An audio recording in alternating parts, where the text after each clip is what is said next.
Okay, so when you're finding the first ratio, which is sine of negative pi by 3. So sine of negative pi by 3, if you notice, sine of negative pi by 3 basically means that firstly pi is 180. So in case if you're not comfortable dealing in radians, so you're basically finding sine of negative 60 degrees. So if you look at negative 60 somewhere here, which indicates that you are rotating clockwise with by 60 degrees. So for me here, the base angle is already acute angle, which is 60 degrees, so we don't need to really worry about.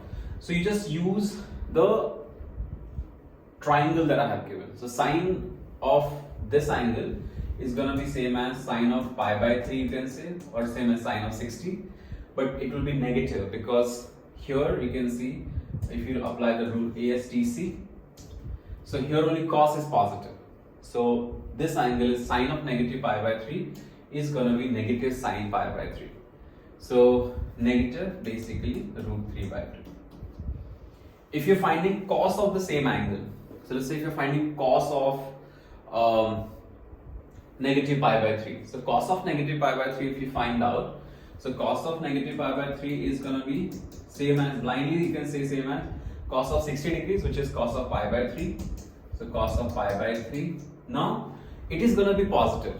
So cos of pi by 3 basically is nothing but half. So cos of 60 is half. Now from here there are two very interesting observations that we get. That if you have got any angle and you're finding sine of negative of that angle, sine of negative theta is, blindly you can say it is negative sine theta. That's one outcome.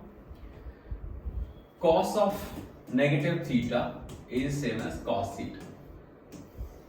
So let's say if you're finding cos 30 or cos of minus 30, they are going to be the same. Cos 60 or cos of minus 60, they are going to be same.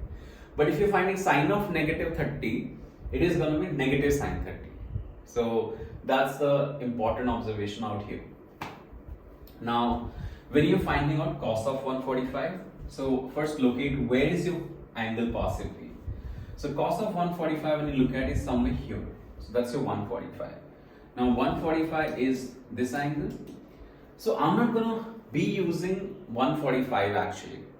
I'm going to be using this base angle basically, which is, or let's say instead of 145 I'm giving 35. Cos of 135 suppose if I wanted to find out. So that we can get this without using calculator. So cos of 135, this base angle is 45 degrees. So cos of 45 basically, now cos of 135 is same as cos of this base angle, because at the end I know that I'm measuring this distance for cos and this distance for sine, so I can use this triangle itself. So cos of 45, so cos of 45, cos of 135, blindly you can say the cos of 45, but you have to decide whether the sine is going to be positive or negative. So since angle is in second quadrant, your sine is going to be negative. And if you use the triangle cos 45, sine 45 and all, you will get that this angle is negative 1 upon root 2.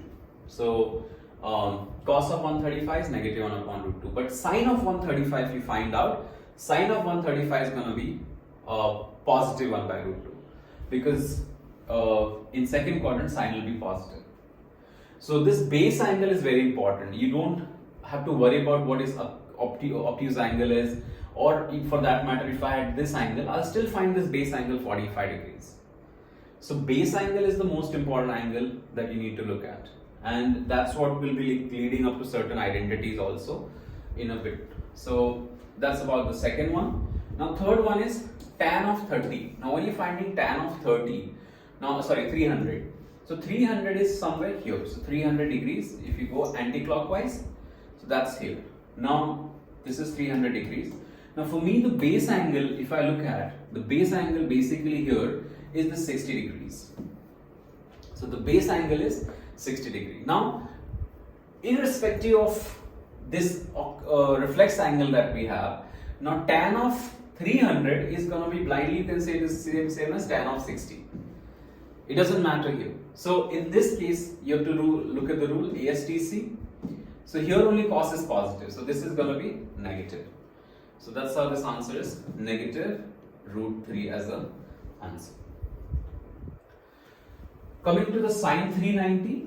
Now when you look at 390 basically, so 390 is somewhere here, so 360, so 360 is one rotation, and now you go basically 30 units here, further 30 units, so 360 plus 30.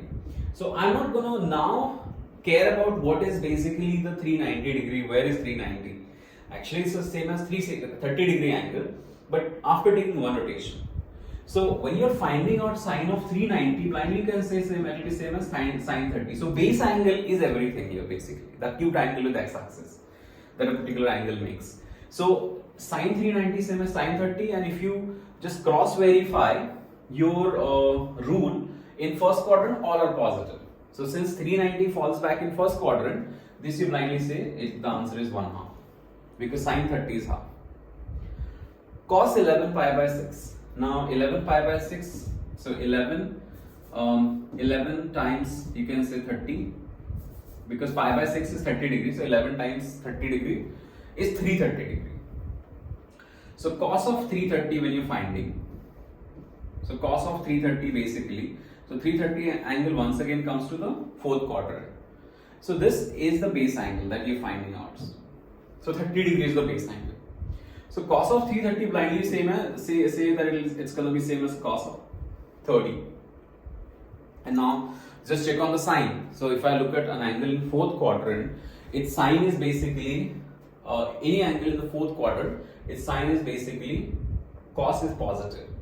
So if you apply the ASTC rule, since in fourth quadrant cos is positive, so this angle is gonna be same as cos 30, ratio is gonna be same as cos 30, and that's nothing but √3/2. So this is like, pretty much about the finding out, how do we find out the sine, cos or tan of the obtuse or reflex angle.